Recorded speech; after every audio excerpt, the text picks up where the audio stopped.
আপনি কি ভাবছেন সকালে বা বিকেলে ঝটপট নাস্তা হিসেবে কি বানাতে পারেন? আজকের রেসিপিটা আপনি ট্রাই করে দেখতে পারেন। খুবই সহজ এবং ঝটপটে তৈরি করা যায় এমন একটি নাস্তা।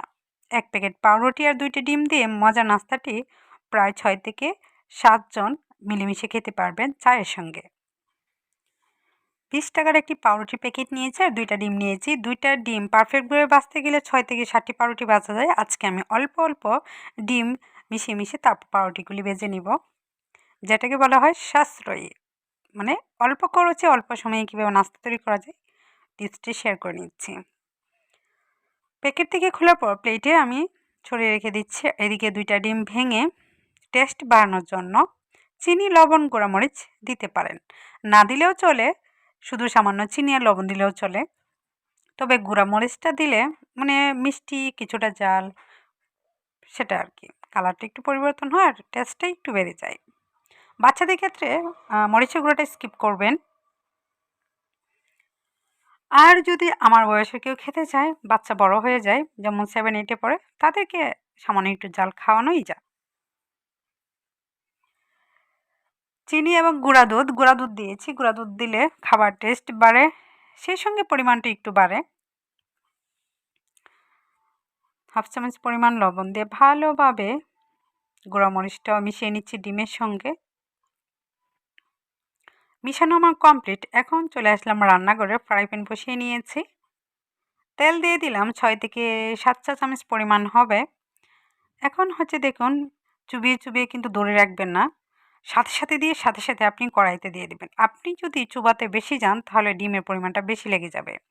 তো অল্প মানে ভিজাবেন আর ওঠাবেন, ভিজাবেন আর ওঠাবেন। উল্টিয়ে পাল্টিয়ে তারপর হচ্ছে প্যারাফিনে দিয়ে দিবেন। তাহলে ডিমের সংখ্যাটা পাউরুটিটা কম খাবে, না হয় সবটা চুষে নিবে। এটা যদি আপনি না পারেন তাহলে অন্য প্লেটের মধ্যে পাউরুটি রেখে উপরে অল্প করে আপনি চামিচ দিয়েও ভরিয়ে নিতে পারেন। এতে কি হবে? অনেকটা ডিম বেঁচে যাবে। উল্টিয়ে পাল্টে ভেজে নিচ্ছি। তেলের পরিমাণটা আরও কম দেওয়ার চেষ্টা করবেন, কারণ যত তেল দিবেন ততই তেল খাবে, কারণ পাউরুটি ডিম আর তেলটা খুব বেশি খায়। সেজন্য অল্প তেল অল্প ডিম দিয়ে ভাজার চেষ্টা করবেন, তাহলে গ্যাসেরও প্রবলেম হবে না, সেই সঙ্গে সময় এবং খরচ দুইটাই বেঁচে যাবে। টিপসটা কতটা চালাক, তাই না? কীভাবে সাশ্রয় করা যায় আমরা গৃহিণীরা সকলেই কিন্তু চেষ্টা করি। যাদের গ্যাস্ট্রিকের সমস্যা আছে এমন নাস্তা খেলে গ্যাসের সমস্যা আরও বেশি বেড়ে যাবে। যাদের গ্যাসের সমস্যা নেই, কোষ্ঠকাঠিন্যের সমস্যা নেই, তারা অনায়াসে খেতে পারেন প্রতিদিন। তবে সপ্তাহে একদিন এমন নাস্তা খেলে কোনো সমস্যাই হবে না। আশা করছি আজকের রেসিপিটা অনেকের কাছে ভালো লাগবে এবং সহজ মনে হবে। তাই ভিডিওতে একটি লাইক দিবেন, ভালো একটি কমেন্ট করবেন। কে কোন জায়গা থেকে আমার ভিডিওটা দেখছেন কমেন্টে জানাবেন।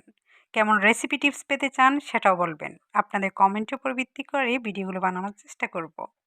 ফেসবুক পেজ থেকে দেখলে পেজটা ফলো দিয়ে রাখবেন, আর ইউটিউব থেকে দেখার পর সাবস্ক্রাইব করে অল বাটনে ক্লিক করে রাখবেন। তাহলে ভিডিও ছাড়ার সাথে ভিডিওর নোটিফিকেশন আপনার মোবাইলে চলে যাবে।